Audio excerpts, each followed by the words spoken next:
आज मैं एक ऐसा मूवी एक्सप्लेन करने जा रहा हूँ जिस मूवी का नाम है पद्मावती। मूवी शुरू करने से पहले आप लोगों से छोटा सा एक रिक्वेस्ट है, प्लीज हमारे चैनल को सब्सक्राइब कीजिए क्योंकि वीडियो बनाने में बहुत मेहनत लगती है। मूवी की शुरुआत में 13वीं सदी के अफगानिस्तान के सीन दिखाया जाता है, जो खिलजी वंश के स्थापक जलालुद्दीन खिलजी दिल्ली के तख्त पर बैठने के लिए योजना बना रही है। तभी जलालुद्दीन के भाई के बेटे अलाउद्दीन खिलजी तभी एक शतुरमुर्ग लेकर जलालुद्दीन के सामने हाजिर होते हैं। अलाउद्दीन अपने चाचा के लिए शतुरमुर्ग लाते हैं, जो जलालुद्दीन के बेटी मेहरुन्निसा के पसंदीदा चीजों में से एक है। तभी शहजादी मेहरुन्निसा बालकनी से शतुरमुर्ग देखकर बहुत खुश हो जाते हैं। तब सुल्तान जलालुद्दीन कहता है अपने भतीजा अलाउद्दीन को कि तुम मेरे बेटी को खुश किया, बदले में तुम्हें जो चाहिए तुम दिल से मुझसे मांग सकते हो और मैं तुम्हें वही दूंगा जो तुम मांगोगे। तभी अलाउद्दीन खिलजी अपने चाचा को कहता है कि मैं आपकी बेटी मेहरुन्निसा को शादी करना चाहता हूँ। सुल्तान ये बात सुनकर पहले गुस्सा होता है और फिर वो मान जाता है। तभी शहजादी मेहरुन्निसा और अलाउद्दीन खिलजी के शादी धूमधाम से हो जाते हैं। सीन कटोकरा में राजकुमारी पद्मावती को दिखाया जाता है, जो जंगल के बीच आकर वो अकेले शिकार कर रहा था। राजकुमारी को लगता है कि जंगल के बीच कोई उसे फॉलो कर रहा है। तभी वो उस पर निशाना लगाकर तीर से वार करता है। जब वो जंगल के बीच देखने के लिए आते हैं कि यहाँ पर कौन है, तभी वो देखते हैं एक आदमी को घायल किया है। राजकुमारी जिस पर घायल किया है ये और कोई नहीं है बल्कि ये राजा रतन सिंह है। राजा रतन सिंह जंगल में इसलिए आया था क्योंकि उसकी बड़ी रानी सिंघल के मोती मांगा था, इसलिए राजा मोती के लिए यहाँ पर आया है। यहाँ पर राजा रतन सिंह के ख्याल रखते हैं राजकुमारी पद्मावती। कुछ दिनों में राजा रतन सिंह ठीक हो जाते हैं। तभी राजकुमारी राजा के लिए सिंगर के मोती लाते हैं। यहाँ पर हमें दिखाया जाता है राजा रतन सिंह और राजकुमारी पद्मावती दोनों के पहली मुलाकात से ही प्यार हो गया था। राजा रतन सिंह राजकुमारी पद्मावती को शादी करके वो अपने राज्य मेवाड़ में आते हैं। यहाँ पर हमें दिखाया जाता है अलाउद्दीन खिलजी के चाचा जलालुद्दीन पूरी दिल्ली सल्तनत में खिलजी वंश का स्थापना करते हैं। सुल्तान जलालुद्दीन का एक ही चिंता है, वो है मंगलों को लेकर। तभी हमें यहाँ पर दिखाया जाता है अलाउद्दीन खिलजी पूरी मंगलों के साथ युद्ध करके हरा देते हैं। सीन कटोकरा में दिखाया जाता है देवगिरी नाम के एक राज्य को अलाउद्दीन खिलजी ने अपना अधीन कर लिया। अलाउद्दीन खिलजी अपने चाचा को बिना बताए इस राज्य पर आक्रमण किया और यहाँ के राजकुमारी को कैद कर लिया। यहाँ पर हमें दिखाया जाता है राजा रतन सिंह और रानी पद्मावती दोनों मेवाड़ पहुंचकर सबसे पहले राजगुरु राघव चेतन के आशीर्वाद लेने आते हैं। तभी राघव चेतन के बुरी नजर रानी पद्मावती पर पड़ते हैं। फिर रात के समय जब राजा और रानी एक साथ होते हैं, तभी यहाँ पर कोई छुपके से देख रहा था। तभी राजा रतन सिंह और रानी पद्मावती समझ जाता है कि कोई उन्हें देख रहा है। तब राजा वहाँ पर एक निशाना लगाते हैं जहाँ पर वो छुपके से देख रहा था। लेकिन राजा और रानी जब बाहर आते तब यहाँ पर किसी को नहीं देखते हैं। तब चाकू में खून देखकर और हवा से चंदन के खुशबू आते हैं, तभी दोनों समझ जाता है कि ये किसका काम है। तभी राजा रतन सिंह अपने सेनाओं को लेकर राघव चेतन को घेर लेते हैं। तभी राजा रतन सिंह राघव चेतन को कहता है कि मैं आपको अपना गुरु मानता था, लेकिन आप मेरे साथ इतना बड़ा विश्वासघात किया मैं कभी सोचा नहीं था। राजा रतन सिंह तभी राघव चेतन को मेवाड़ से दूर रहने के लिए कहता है। राघव चेतन जाने से पहले राजा को धमकियां देते हैं और कहता है कि मैं इस अपमान का बदला जरूर लूंगा। सीन कटोकरा में सुल्तान जलालुद्दीन को दिखाया जाता है। सुल्तान अलाउद्दीन खिलजी के लिए एक तोहफा लाते हैं, जो एक गुलाम मालिक काफूर है। जलालुद्दीन तभी अलाउद्दीन खिलजी को कहता है कि ये गुलाम तुम्हारे हर बात मानेगा, तुम जो कहोगे वही करेगा।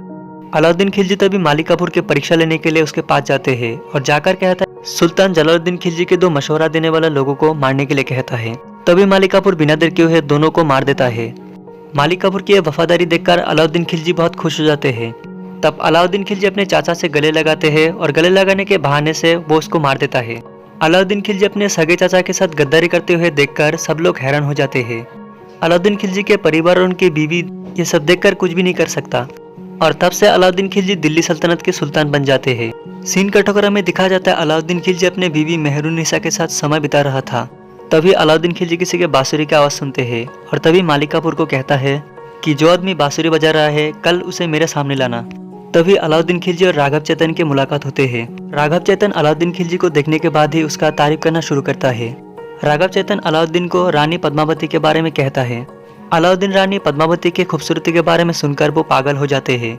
राघव चेतन तब अलाउद्दीन को कहता है कि एक बार अगर आप रानी पद्मावती को हासिल कर लेते तो पूरे मेवाड़ आपका और पूरे हिंदुस्तान भी आपका होगा। अलाउद्दीन तभी राजा रतन सिंह को अपने परिवार को दिल्ली में अतिथि बनकर जाने के लिए कहता है। साथ ही अलाउद्दीन कहता है कि अगर अतिथि स्वीकार करेगा तो पूरे मेवाड़ दिल्ली की सुरक्षा में रहेगा। राजा रतन सिंह ये अतिथि स्वीकार नहीं करता है और वो कहता है कि तुम्हारे सुल्तान को जाकर कहना कि सुल्तान के तलवार से ज्यादा ताकतवर सूर्यवंश के तलवार पर है। अलाउद्दीन खिलजी ये बात सुनते ही वो मेवाड़ पर आक्रमण करने के लिए प्रस्तुत होते हैं, लेकिन मेवाड़ों के दीवार तोड़कर अंदर जाना खिलजी के सेनाओं के लिए असंभव होता है। लेकिन अलाउद्दीन मेवाड़ के रेगिस्तान में खेमे बनाकर वो पूरे 6 महीने बिता देते हैं।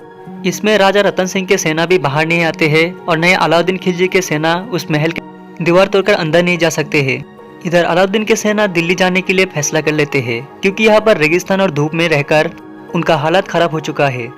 तभी अलाउद्दीन अपने सेनाओं के पास आकर सभी को समझाता है और साहस देता है। यहाँ पर हमें दिखा जाता है पूरे मेवाड़ पर होली का उत्सव मनाया जा रहा है। यहाँ पर राघव चैतन्य अलाउद्दीन खिलजी को होली उत्सव के बारे में कहता है कि अपने शत्रु को भुलाकर अतिथि बना लेते हैं। अलाउद्दीन तभी समझ जाता है और इसका फायदा उठाकर मलिक काफूर को रतन सिंह के पास भेज देता है। अलाउद्दीन खिलजी रतन सिंह के साथ संधि करना चाहता है। राजा तभी मान जाता है और कहता है कि इसमें मेरा 2 शर्त है। पहला शर्त है अलाउद्दीन को यहाँ पर अकेले आना पड़ेगा और दूसरा शर्त है अलाउद्दीन के जितने सेना है सभी को दिल्ली जाना पड़ेगा। अलाउद्दीन ये शर्तें सुनकर मान जाता है और वो रतन सिंह के महल पर अकेले आते हैं। रतन सिंह तभी अलाउद्दीन को स्वागत करते हैं। अलाउद्दीन को तभी राजा रतन सिंह अतिथि सत्कार करते हैं और खाना पीना होने के बाद अलाउद्दीन कहता है कि मैं रानी पद्मावती से मिलना चाहता हूँ। यह बात सुनते ही राजा रतन सिंह बहुत गुस्सा होता है। राजा रतन सिंह मजबूर हो जाता है। वो रानी पद्मावती को कहता है अगर हमें युद्ध करना पड़े तो हम युद्ध करेंगे, लेकिन तुम उसके सामने नहीं जाओगे। रानी पद्मावती तब कहता है कि हमें मेवाड़ को बचाने के लिए ये सब करना पड़ेगा। तब शर्त के अनुसार अलाउद्दीन के सामने रानी पद्मावती आते हैं। रानी तभी दूर से आते हैं जो पर्दे से घिरा हुआ था। रानी फिर वहां से चले जाते हैं। रतन सिंह तभी अलाउद्दीन को यहाँ से जाने के लिए कहता है। तभी अलाउद्दीन कहता है कि आप कल हमारे खेमे में आना अतिथि बनकर। अलाउद्दीन के बातों से राजा रतन सिंह खेमे में आ जाते हैं। यहाँ पर अलाउद्दीन की सेना रतन सिंह को चारों ओर घेर लेता है। यहाँ पर तभी राघव चैतन्य आते हैं और राजा रतन सिंह समझ जाता है कि यह सब राघव चैतन्य ने किया। यहाँ पर हमें दिखा जाता है रानी पद्मावती के लिए अलाउद्दीन संदेश भेजा है, जहाँ पर बताया गया है कि मेवाड़ को अगर राजा रतन सिंह को चाहिए तो बदले में रानी को दिल्ली में आना होगा। रानी पद्मावती ये संदेश सुनकर मान जाता है। रानी यहाँ पर आने के लिए कुछ शर्तें रखते हैं, जैसे कि वो जब दिल्ली आएगा तो उसके साथ 800 दासी आएगा और वो सबसे पहले अपने पति से मिलेगा। रानी जब दिल्ली आएगा तो उससे पहले राघव चैतन्य के सिर रानी को चाहिए। अलाउद्दीन ये सभी शर्तें मान जाते हैं। अलाउद्दीन तभी रानी के शर्त के अनुसार राघव चैतन्य के सिर रानी के पास भेज देते हैं। यहाँ पर हमें दिखाया जाता है रानी अपने 800 दासियों को लेकर दिल्ली आने के लिए प्रस्तुत होते हैं। तभी हमें दिखाया जाता है अलाउद्दीन के भतीजा अलाउद्दीन को मारने के लिए साजिश करता है। अलाउद्दीन को दिखाया जाता है कि वो खुशी की वजह से जश्न मना रहे थे। तभी कोई छुपके से अलाउद्दीन के ऊपर अटैक करते हैं। यहाँ पर अलाउद्दीन के भतीजा अलाउद्दीन को देखने के लिए आते हैं। तब अलाउद्दीन के पास आकर कहता है कि तुम अपने चाचा को मारा था और मैं अभी तुम्हें मारकर तख्त पर बैठूंगा।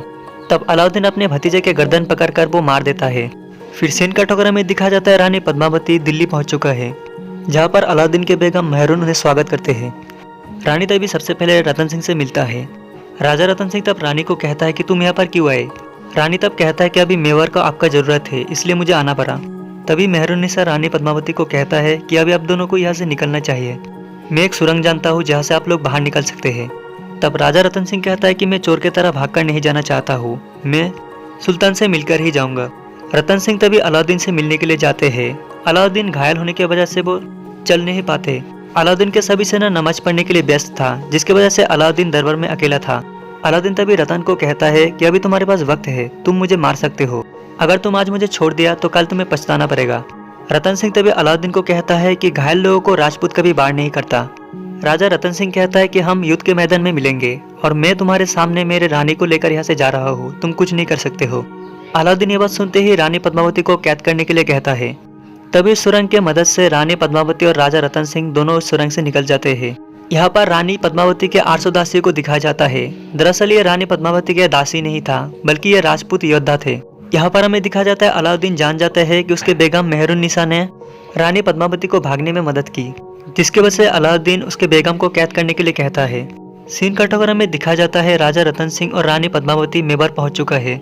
यहाँ पर हमें दिखाया जाता है रानी पद्मावती पूजा कर रहा था। तभी बरेरानी आकर कहता है कि अलाउद्दीन खिलजी इस बार ज्यादा सेना लेकर युद्ध के लिए आ रहा है। तभी रानी पद्मावती के लिए एक संदेश आते हैं जो अलाउद्दीन खिलजी ने भेजा है। रानी पद्मावती ये पढ़कर आग में जला देते हैं।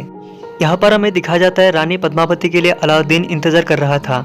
फिर यहाँ पर हमें दिखाया जाता है रानी पद्मावती राजा रतन सिंह को कहता है कि आपकी इजाजत के बगैर तो मैं मर भी नहीं सकता, इसलिए मैं आपसे जौहर करने के लिए अनुमति चाहता हूँ। तब राजा अनुमति देता है। तभी हमें दिखाया जाता है रानी पद्मावती राजा रतन सिंह को युद्ध में जाने के लिए प्रस्तुत कर रहा है। यहाँ पर अलाउद्दीन खिलजी भी युद्ध के लिए तैयार होते हैं।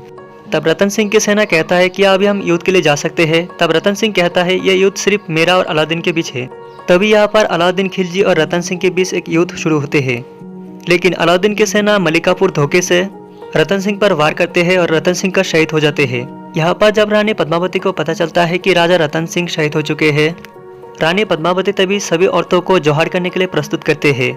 अलाउद्दीन खिलजी जब भी रानी पद्मावती के पास आने लगते हैं तभी सारे औरतें घेर लेते हैं और इसी तरह से रानी पद्मावती सभी औरतों को लेकर जोहर करते हैं। तो दोस्तों मूवी कैसा लगा तो कमेंट करके जरूर बताना, और अगर मूवी अच्छा लगा तो प्लीज़ लाइक, शेयर और सब्सक्राइब जरूर करना।